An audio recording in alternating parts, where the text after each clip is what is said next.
Hey guys, this is HDGW2, my name is Rapsack, and today I'm going to be doing a video casting a little bit of World vs. World. So this is all footage from the most recent Guild Wars beta weekend. It was beta weekend number 2, I believe, and I just had an absolute blast playing it.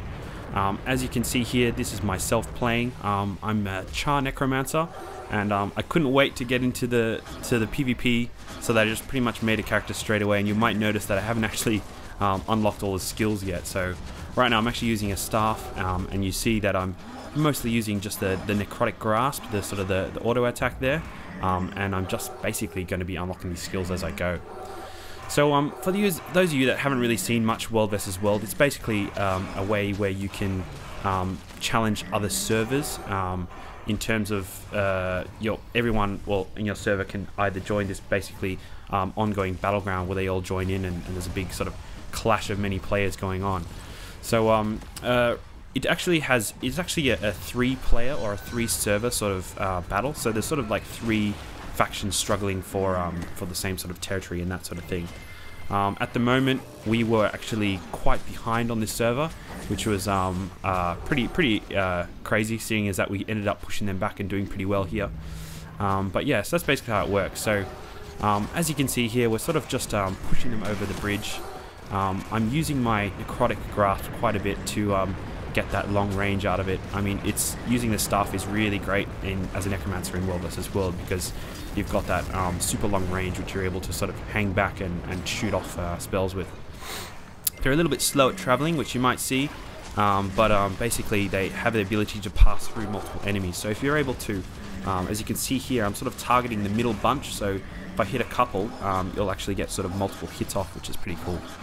Also using that mark of blood at the most range possible to get some hits off.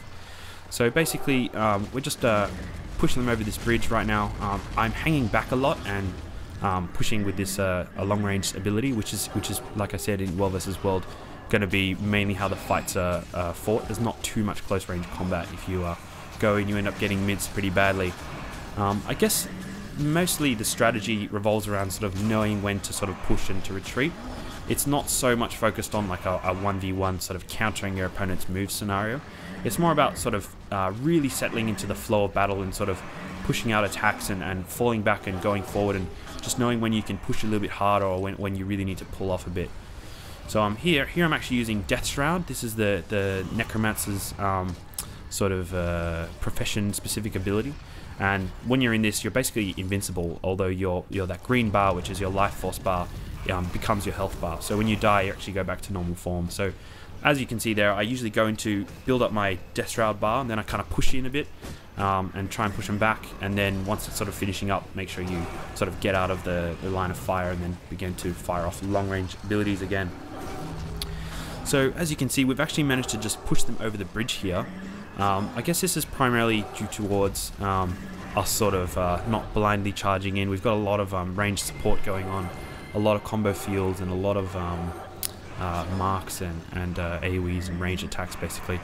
So we've got him into a bit of a choke here. So you can see I'm starting to put a few marks just right at the start of that choke there. So when they trigger it, they end up taking a lot of damage.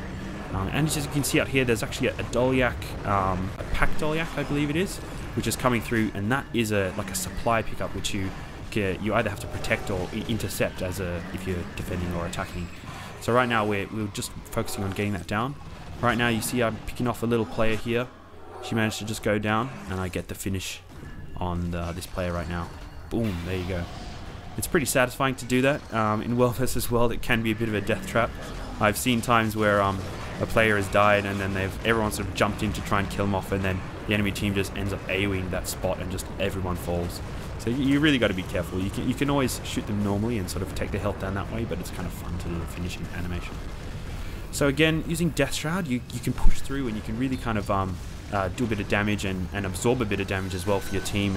And I mean, like I said, it's that combination between knowing when to push and when to pull off. I mean, you really want to take your advantages and push when you can. If you just play defensive the whole game, then you're really going to not really get anywhere. But at the same time, you really want to try and avoid taking too much damage if you're not a guardian or perhaps a warrior or something like that. basically what they call a scholar class, someone like a necromancer or a caster. you really want to hang back. That's where all your abilities are going to go through. And if you just saw that, I laid down a bit of a huge mark on a bit of a mob there.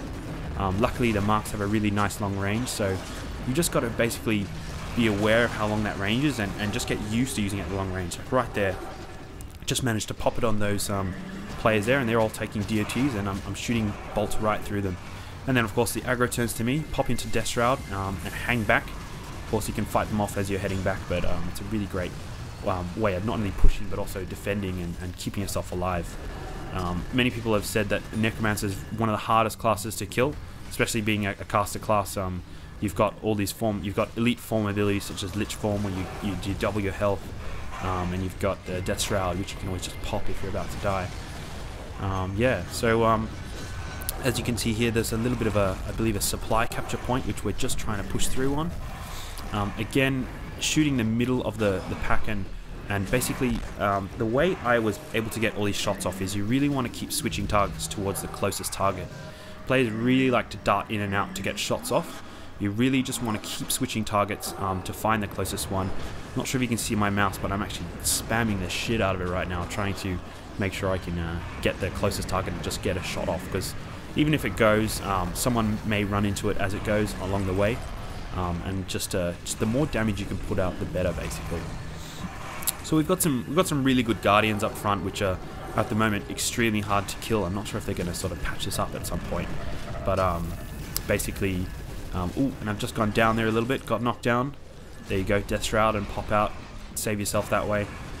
It's always really important to make sure that you don't die when you're pushing, because if you push them really far out of your, well, close to your respawn point, then as soon as you die, you're gonna have to run all the way back. So defending, it's not so much of an issue if you can die, because you can kind of respawn real quick. But yeah, if you're on the offensive, you really want to be careful, and that's going to make or break your attack. So again, we're pushing them back a little bit further. They've as you can see, they've retreated up there into the distance.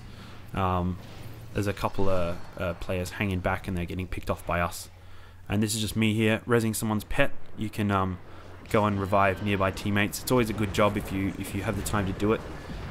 In World vs. World especially, keeping yourself as active as possible is really going to help. If you can do anything to contribute to your team at any time, it's always a good idea.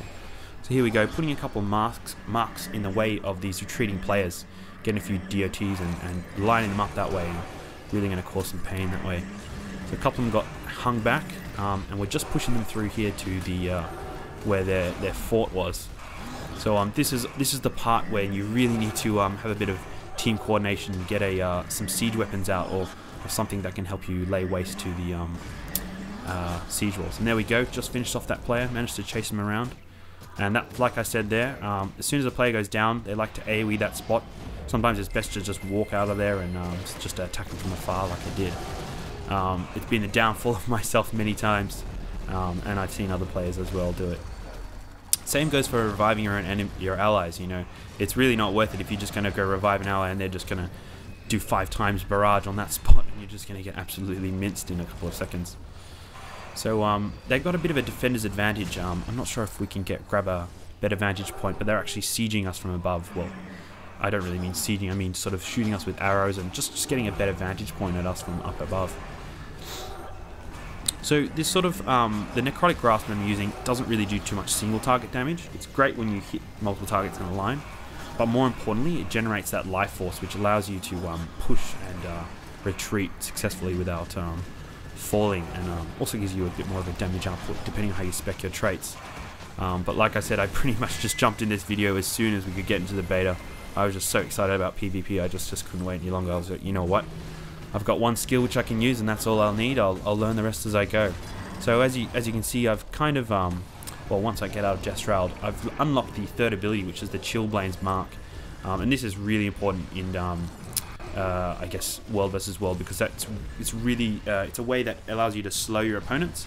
For example, if they were in this choke here and we need to retreat, if you pop that mark in the choke, then they'll all be slowed, and it's going to create a combo field as well. So if you're slowing attackers that are getting away, they'll be slowed by the mark, and then it'll create a poison combat field for projectiles which are chasing them to deal poison damage. So like you saw there, I just popped a couple marks in that choke point there, and that's really going to maximize your damage. Really great thing about Guild Wars 2, I don't know if you play this game already, you would have known, but there is actually no energy bar. Like Guild Wars 1, you had an energy bar. Most games you have like a mana bar or something that's going to basically govern how you use your skills. But in Guild Wars 2, it's all cooldown based. So basically, you just want to really be outputting as much spells quickly and effectively as you can, especially in something like World versus World, where often it's sort of just the more, I guess, the more raw power and coordination that your team can put out, you're going to do better over time and end up pushing them back. So there we go. Like you saw back there, we sort of managed to retreat successfully and then push them back. Of course, myself leading the charge with Jess Shroud. It's always a safe way. And now we're just taking them around to this siege wall here.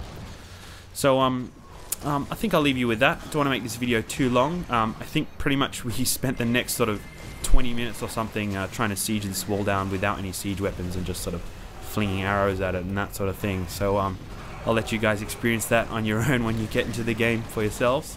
So I hope you guys enjoyed the video. Give us a bit of feedback on what you guys might want to see in the future. I had a really great time casting this video.